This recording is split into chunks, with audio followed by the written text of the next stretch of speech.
Hey everyone, Hannah here and welcome back to another YouTube video. And today I wanted to talk about how to invest while you are in college. I myself am taking some classes in the fall semester, and so naturally I did a lot of research about what are the best ways to invest as a college student.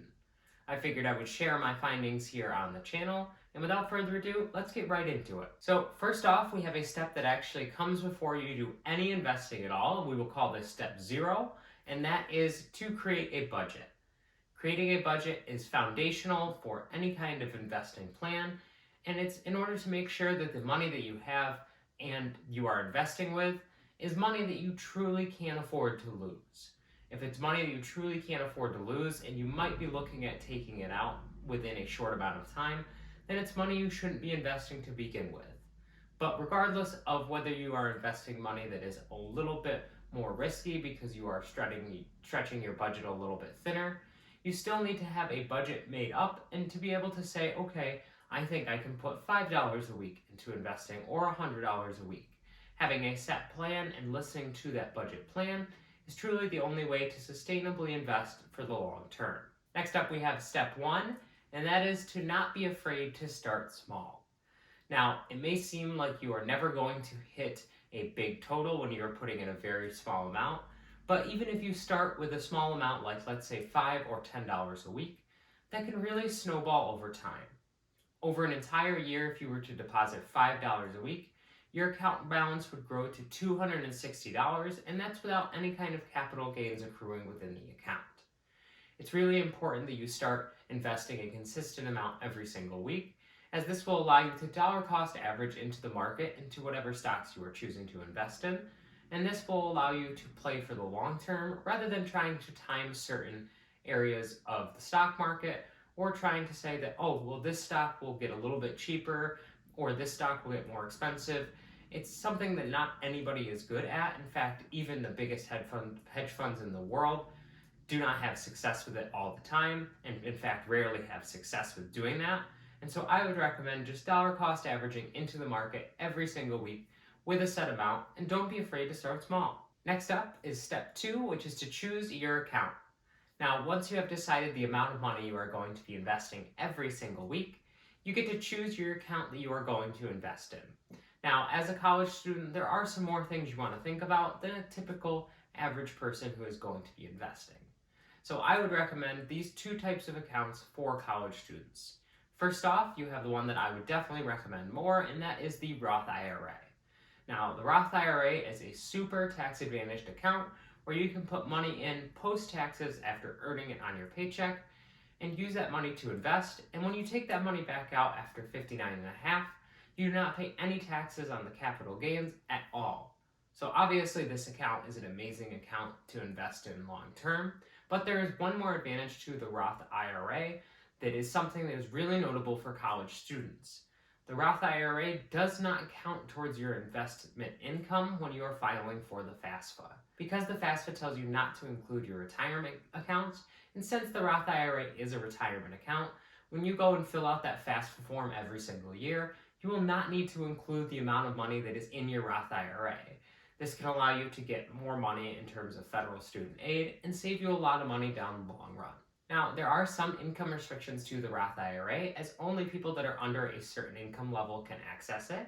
If you are single, you must have an average earning of $140,000 per year or less.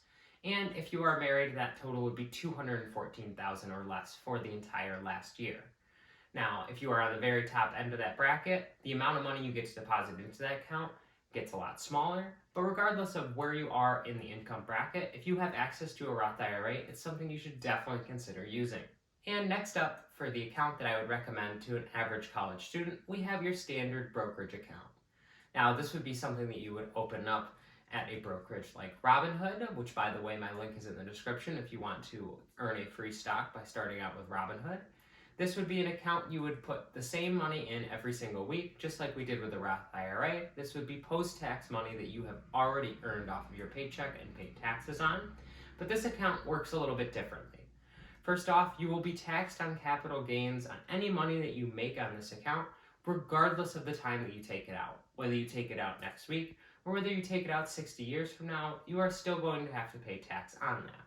Although you do pay less tax depending on how long the money stays in the account, up to a certain point of 3 years. So what would be the advantage of using this account over the standard Roth IRA that I recommended earlier? Well, this would be useful for somebody who is going to possibly need their money in a shorter term or wants to be able to fall back on this as a secondary emergency fund. You shouldn't be relying on this as an emergency fund, and you should have a separate emergency fund set up before you start investing. But if you are somebody who thinks they might need this money down the line, then investing in a standard brokerage account may be what's right for you. And ideally, a mix of both accounts would be the best recommendation for any college student that is starting out if you have access to both of them. Next up, step number 3 is to make it automatic. Now, there are a couple different ways you can go about this. Option 1 is where you deposit a set amount of money into your brokerage every single week. Now, this is great for somebody who is going to be looking at their stocks every single week, and when the money goes in on whatever day you choose, or bi-weekly if that's how your pay structure is, you can look through the stocks that you want to invest in and say, okay, this week I'm going to put $5 into Apple and then $5 into the S&P 500.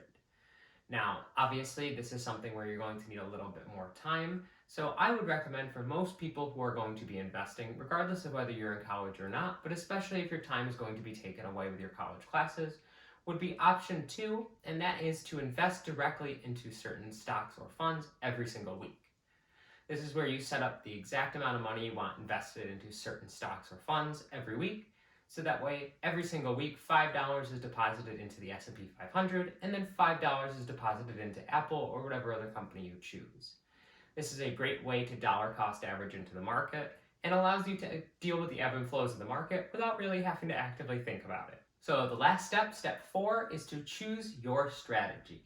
Now, I have a couple different strategies lined out, and these are dependent upon how much time you have to spend looking at your investments and analyzing the different companies that you're going to be investing in.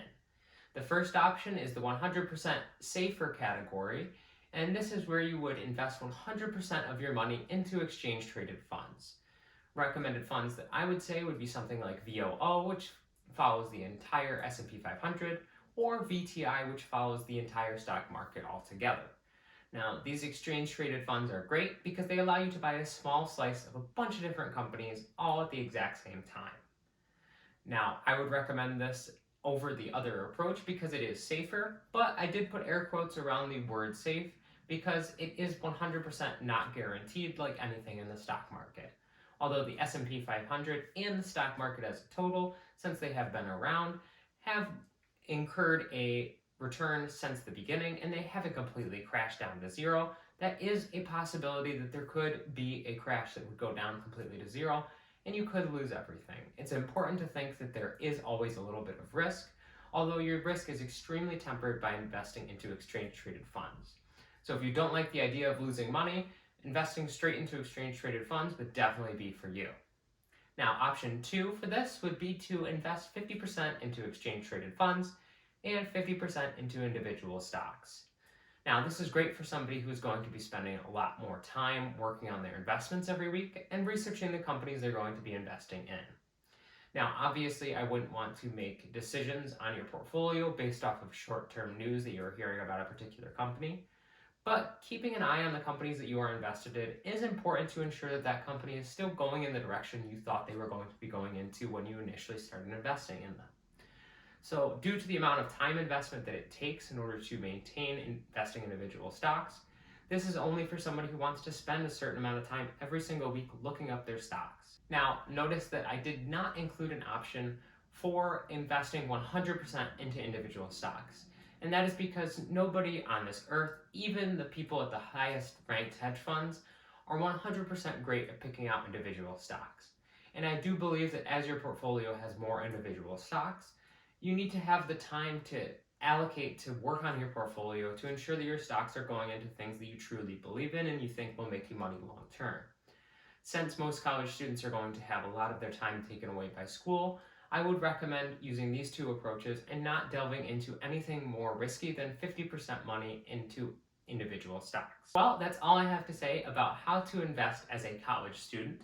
I would love to hear down in the comment section below about how you invested as a college student, or if you are in college right now, how you are planning to invest in the future, or if you've never been to college yourself, how you would recommend a college student start investing. If you enjoyed this video, please make sure to give it a like, as that really helps my videos grow and spread out around YouTube. And last but not least, make sure to subscribe and hit that notification bell. That way you can be alerted every single time I upload a video, whether it's about the finance or fun stuff side of this channel. Thank you all so much for watching, and take care.